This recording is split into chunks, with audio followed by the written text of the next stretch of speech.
All right, this is the practice problems 12 from 7.3 with trig sub. So with this one, we are going to make a trig sub here. And the reason for that is because you've got something underneath the square root, right? The over 2 is the square root, where it has an x squared. When you have addition, we're going to be subbing for tangent. So our u here is going to be a tangent theta. But then I got to be careful about the number in front. So the number in front is typically the square root of this number. So that's going to give me 3. But I also need to cancel out this number. So if I take the square root of that and put it on the denominator, that's going to cancel it out for me. And that'll give me exactly what I want. This then is du is 3/2. And the derivative of tangent is secant squared. Okay, if I go ahead and plug all this in, then I get the integral of x cubed is going to be 27 over 8 times the tangent cubed of theta. On the bottom, we get 4 and x squared. Sorry, I don't want this to be u. Back it up. This should be an x. When we sub for trig sub, it's always x equals. So x equals 3/2 and dx equals that with d theta. Okay. Now, back to where we were. Squaring x gives me times 9 over 4 tangent squared theta plus 9, everything to the 3/2. Don't forget your dx. Your dx is 3/2 secant squared theta d theta. Okay, from here, let's see what happens. The 4's cancel. Then I want to take this, and this all the way out front. So that's going to give me 27 times 3 is 81. 8 times 2 is 16. So I get 81 over 16 tangent cubed theta over. Now that I've gotten rid of the 4's, I want to factor out the 9. So that's 9 times tan squared theta plus 1. And all of that is to the 3/2. I've also still have a secant squared theta, d theta hanging out over on the right. From here, we have 81 over 16. Integral of tangent cubed stays. On the bottom, this becomes 9 times secant squared theta because you're using your identity. Everything to the 3/2 times secant squared theta d theta. Okay, from here, we're taking the square root of what's on the bottom and then cubing it. So our tangent cube stays. Square root of 9 is 3. 3 cubed is 27. Secant squared, square root of that is secant cubed, would be secant cubed. Okay, now I'm going to cancel some things. So 27 leaves me a 3 on the outside, and all of the secant squared cancels with most of the secants on the bottom. And that's going to leave me a 3 over 16. Integral of tangent cubed over secant theta, d theta. From here, I'm going to go to sines and cosines.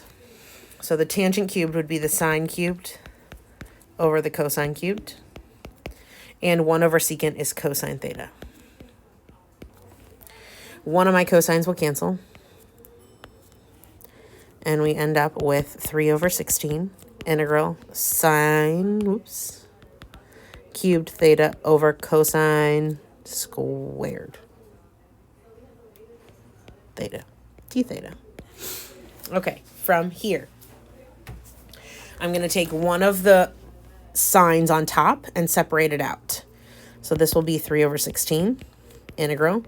I'm going to separate sine squared theta from a sine theta.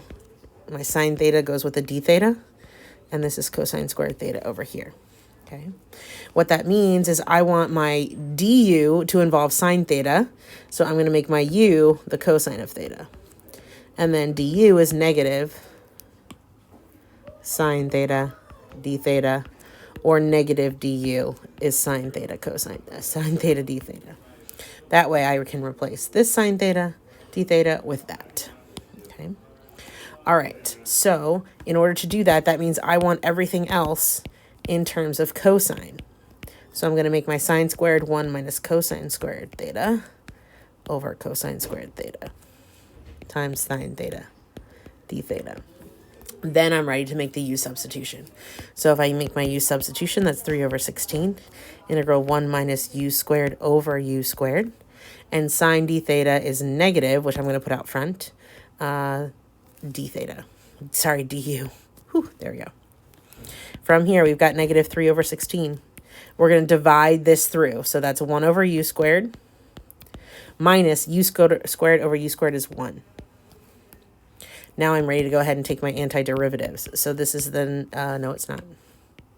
Negative 1 over u minus u plus a constant. Then we're going to sub back. So my u's here are cosines. So that means this is negative 3 over 16 times negative 1 over cosine theta minus the cosine of theta plus a constant, which means this is negative 3 over 16 times negative secant. And actually, let's get rid of our negative signs. Right? If you distribute that negative, these both become positive. And we get secant theta plus cosine theta plus a constant. All right, now we've got to go find these. So let's go all the way back to where we made our trig sub. From here, we're going to multiply both sides by 2/3. That's going to tell me that tangent theta is 2x over 3. I don't have any thetas, so I don't need to take the arctan, but I do need to set up my triangle so I can get cosine and secant. Okay, tangent is opposite over adjacent. So the opposite side will be 2x and the adjacent will be 3.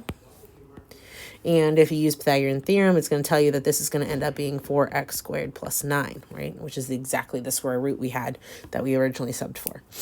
Okay, we've seen that time and time again. So we need cosine theta, which is adjacent over hypotenuse.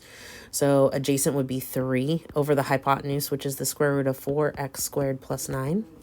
And the secant theta is exactly reciprocal of that. So we'll get the square root of 4x squared plus 9 all over 3. And those two I'm going to plug in into my final answer. So my final answer is going to be